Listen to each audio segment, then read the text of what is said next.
Quant au service en faveur des fidèles de Jérusalem, je n'ai plus besoin de vous écrire, car je connais l'élan de vos cœurs, et j'en tire orgueil devant les Macédoniens. Je leur dis que l'Achaïe se tient prête depuis l'an dernier, et votre ardeur a stimulé la plupart d'entre eux.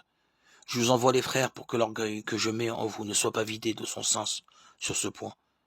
Il faut donc que vous teniez prêt, comme je le disais. Si jamais des Macédoniens arrivaient avec moi et ne vous trouvaient pas prêts, nous serions couverts de honte, sans parler de vous, dans une telle circonstance. J'ai donc estimé nécessaire d'inviter les frères à nous devancer chez vous et à organiser d'avance la bienfaisance que vous avez promise depuis longtemps. Ainsi, quand elle sera préparée, ce sera une vraie bienfaisance, et non une misérable aumône. Rappelez-vous le proverbe. À semer trop peu, on récolte trop peu. À semer largement, on récolte largement.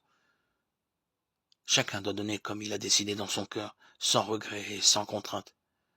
Car Dieu aime celui qui donne joyeusement. Et Dieu est assez puissant pour vous donner toute grâce en surabondance, afin que vous ayez en toute chose et toujours tout ce qu'il vous faut, et que vous ayez encore du superflu pour faire toutes sortes de biens. L'Écriture dit en effet, l'homme qui donne aux pauvres à pleine main demeure juste pour toujours. 2 Corinthiens 9, 1, 9.